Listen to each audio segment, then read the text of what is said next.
Hello everyone, मैं हूं Patel sir और आज हम बात करेंगे रेशों के बारे में, जिसे हम फाइबर्स कहते हैं। तो चलिए हम जान लेते हैं कि रेशा किसे कहते हैं। तो किसी भी प्राकृतिक या कृत्रिम तंतुनुमा रचना को रेशा कहा जाता है। ये रेशे की परिभाषा है कि किसी भी प्राकृतिक या कृत्रिम तंतुनुमा रचना को रेशा कहा जाता है।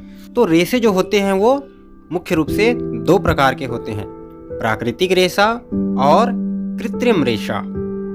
उसके बाद प्राकृतिक रेशों को फिर से दो भागों में बांटा जाता है अध्ययन की दृष्टि से, पढ़ने लिखने के लिए। पेड़ पौधों से प्राप्त रेशे को पादप रेशे कहते हैं और जीव जंतुओं से प्राप्त होने वाले रेशे को जंतु रेशे कहा जाता है। इसी प्रकार से कृत्रिम रेशा मानव निर्मित रेशों को कृत्रिम रेशा कहा जाता है, जिसको विभिन्न प्रकार के रासायनिक पदार्थों की मदद से बनाया जाता है। तो ऐसे रेशे को कृत्रिम रेशम कहते हैं या इसे संश्लेषित रेशे भी कहते हैं। ओके, तो चलिए हम सबसे पहले प्राकृतिक रेशों के बारे में, नेचुरल फाइबर्स के बारे में बात करते हैं, जिसमें से हम सबसे पहले जानेंगे पादप रेशे यानी कि प्लांट फाइबर्स के बारे में। ओके, तो रेशे प्राप्त करने के लिए सबसे ज़्यादा मात्रा में कपास की खेती किया जाता है और कपास जिसको हम अंग्रेजी में कॉटन बोलते हैं या सामान्य भाषा में हम जिसको बोलते हैं रुई। तो रेशे प्राप्त करने के लिए सबसे ज़्यादा मात्रा में इसकी खेती की जाती है। और ये जो पौधे, इसके जो पौधे हैं वो बढ़ते हैं, बढ़ने के बाद इसमें कुछ कोए जैसी संरचना बनती है, ये जो है पककर फिर ये सूखते हैं। सूखने के बाद ये फटते हैं, आप सबने इसको देखा होगा। फिर इसमें जो सुंदर सफ़ेद रंग के जो रेशे जो है प्राप्त होते हैं। फिर इन रेशों से धागे बनाए जाते हैं और फिर उन धागों की सहायता से वस्त्र का निर्माण किया जाता है, विभिन्न प्रकार के वस्त्रों का निर्माण किया जाता है। दूसरा जो महत्वपूर्ण प्राकृतिक पादप जो रेशे हैं वह है सन, जिसको अंग्रेजी में फ्लैक्स बोलते हैं, या हम अपनी आम भाषा में जिसको हम बोलते हैं अलसी। तो अलसी के जो पौधे के जो तने हैं उससे भी रेशे प्राप्त किया जाता है, जिसको हम अंग्रेजी में लिनन कपड़े के नाम से हम इसका इस्तेमाल करते हैं। लिनन कपड़े आप लोगों ने सुना होगा। ये जो है अलसी के पौधे के तने से प्राप्त रेशों से बनाए जाते हैं लिनन कपड़े। तो अलसी की जो खेती है वो दो उद्देश्य से की जाती है।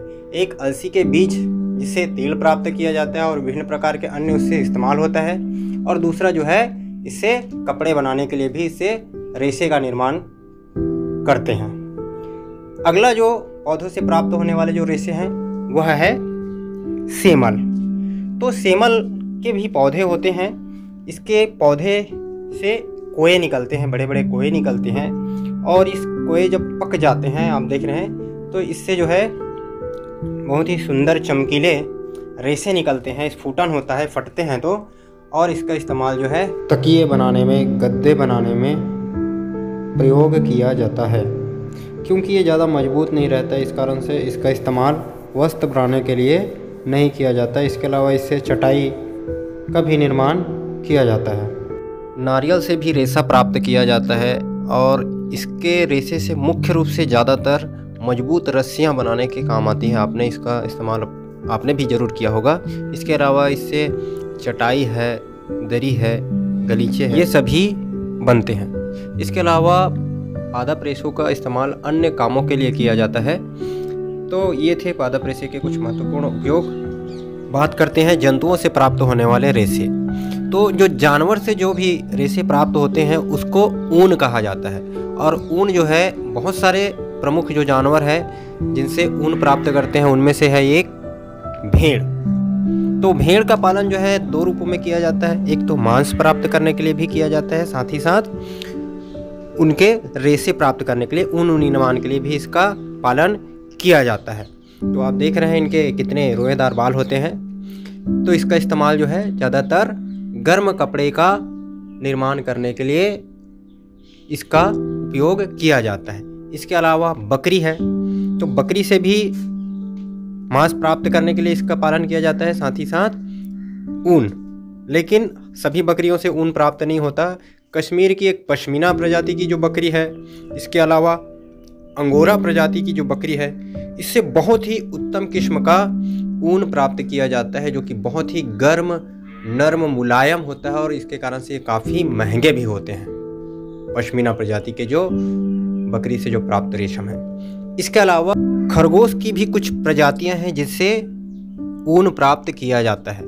इसमें से एक प्रजाति जिसको भी अंगोरा प्रजाति बोलते हैं, इससे भी बहुत ही अच्छी किस्म की ऊन प्राप्त किया जाता है। इसके अलावा कुछ जगहों पर, कुछ देशों में ऊंट से भी ऊन प्राप्त किया जाता है, जिसमें से बैक्ट्रियन प्रजाति जो 2 कुबड़ वाले हैं, इनसे इसके जो फर है उनसे बहुत ही अच्छी किस्म के ऊन प्राप्त किया जाता है। अगर बात करें तो हम दक्षिण कोरिया है या और कुछ जो देश हैं उनमें अगर हम देखें तो एल्पेका है और लामा, इन जानवरों से भी बहुत ही अच्छी किस्म के ऊन प्राप्त किए जाते हैं।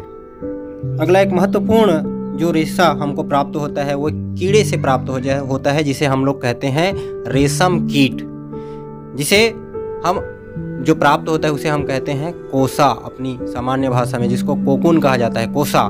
तो ये जो है, जो कीड़े जो है, इसका जो कीट है वो क्या होता है, शहतूत के पौधे हैं, जो कहवा के जो पौधे हैं, अर्जुन, इसकी पत्तियों को ये खा जाता है और खाने के बाद ये अपने मुंह से लार स्रावित करता है और अपने चारों ओर एक कवच बना लेता है। और यही कवच जो है जब सूख जाता है तो इसको जो है, इससे हमको बहुत ही मुलायम रेशम प्राप्त होता है, जिसको सिल्क कहते हैं। ये बहुत ही मुलायम धागे इससे प्राप्त होते हैं और इससे जो बने वस्त्र हो जाते हैं, कपड़े जो होते हैं, काफ़ी कीमती होते हैं। तो ये थे प्राकृतिक रेशे, जिसके अंतर्गत हमने जाना प्रमुख पादप रेशे और प्रमुख जंतु रेशे।